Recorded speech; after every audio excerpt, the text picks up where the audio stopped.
Yeah.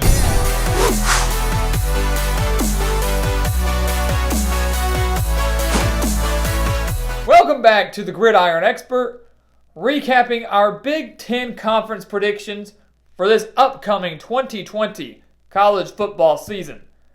As always, make sure to continue to like, comment, and subscribe, and check out everything in the description below, where you can go follow us on Twitter and Instagram, and visit our official website, thegridironexpert.com, where you can sign up for our weekly newsletter and also our expert picks, which will give you all of our 2020 college football spread picks for just $30. So today we take a look at the Big Ten Conference after predicting all 14 teams.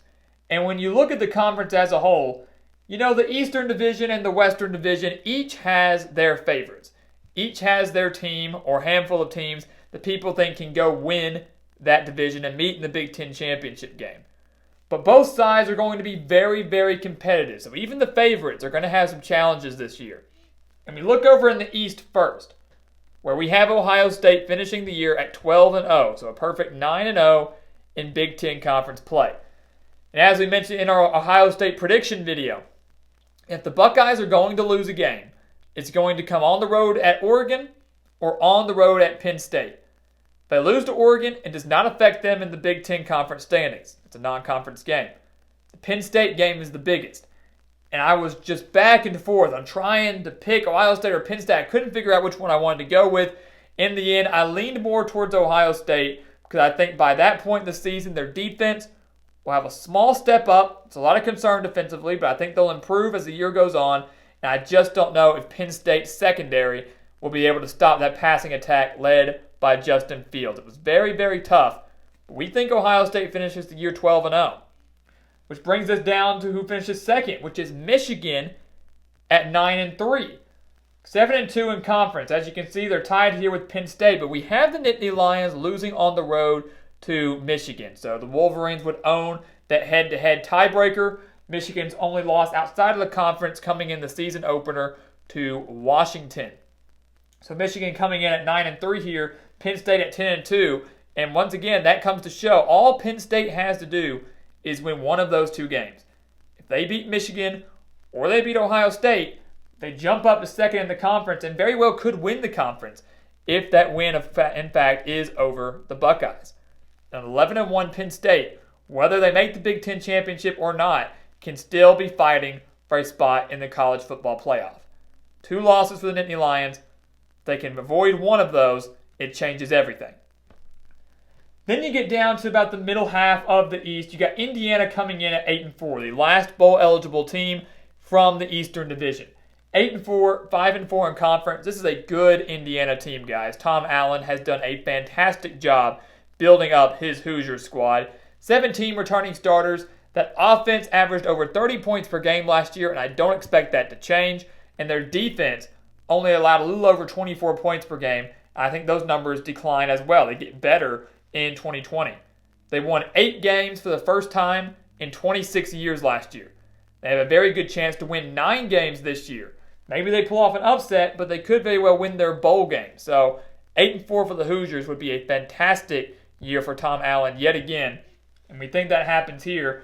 The final 3 kind of rounding out the East, Maryland, Michigan State, and Rutgers, all falling short of the postseason. And I think the biggest surprise in this 3-game or 3-team stretch here would be Michigan State. I think that caught a lot of people off guard, having them at 3-9, 2-7 within the Big Ten.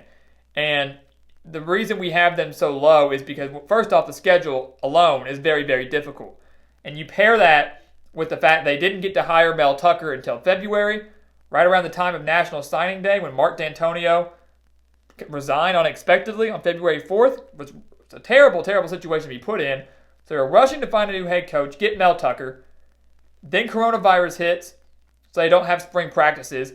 And whether you like to believe it or not, those do benefit every single team. Those go a long way.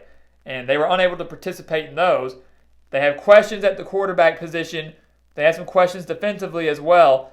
I just don't see this being a year where Michigan State can get to the postseason. I see it being a major rebuilding year because they lose the winningest head coach in program history and because they haven't had much time to prepare. So we have the Spartans at 3-9. Maryland improves by a game at 4-8, 2-7 within the conference, and Rutgers finishes 2-10 in year one under Greg Schiano. But while that's very disappointing, the major thing to take away from this is that Rutgers does get a conference win. Coming into 2020, they are on a 21-game losing streak within the conference. 21 straight Big Ten losses, and we think they snapped that streak in 2020. If you want to find out who they beat, you got to go check out the Rutgers prediction video. We move over to the West here. This is the division that, yes, the East is competitive. Ohio State, Michigan are your top two for most people. Michigan could kind of be your wild card to maybe try to win it all this year as well. But in the West, we know it's going to be much more competitive. You've kind of got three teams in Wisconsin, Minnesota, and Iowa, all of which that could go win the West this year and more than likely meet Ohio State in the Big Ten championship. Right now, we have Wisconsin winning that division, finishing 9-3, 7-2 in Big Ten conference play. Their only non-conference loss is to Notre Dame in Green Bay. So, of course, that game does not affect them in the conference standings. So, like last year, we have Wisconsin owning the tiebreaker over Minnesota. While the Golden Gophers will own a better overall record than Wisconsin, we have the Badgers beating P.J. Fleck and his squad in Madison, which means they will be tied at 7-2 in conference play. Head-to-head tiebreaker goes to Wisconsin. They make a return trip to the Big Ten championship.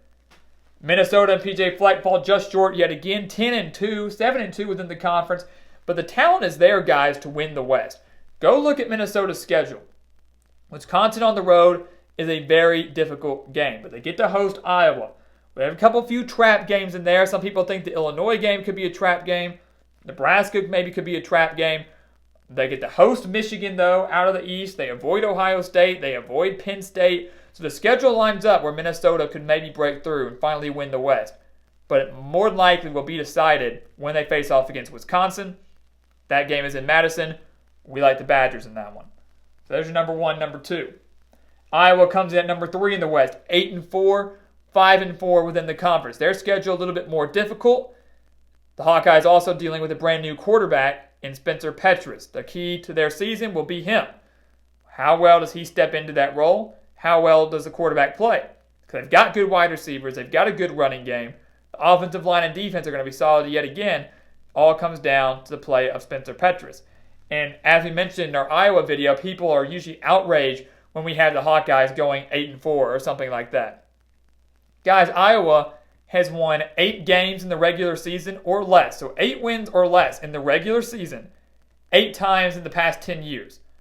So they've gone 8-4 or worse 8 times in the past 10 years. I don't see why 8-4 is such a big deal. I don't see why that's an outrage.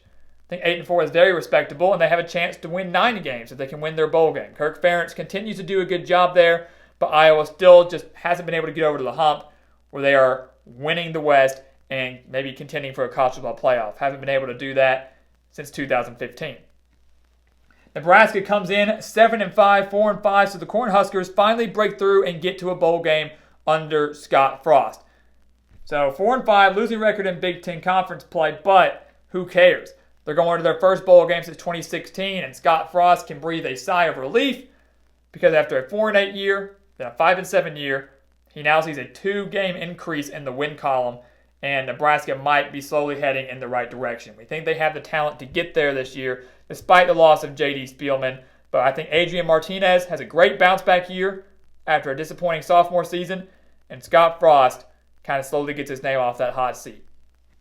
And then rounding out the 3, we've got Purdue over Northwestern, even though we have the Wildcats going bowling and the Boilermakers are not. That, of course, just comes to head-to-head tiebreaker. You've got 2 teams here that are 3-6 in conference play, and we do have the Boilermakers taking down the Wildcats.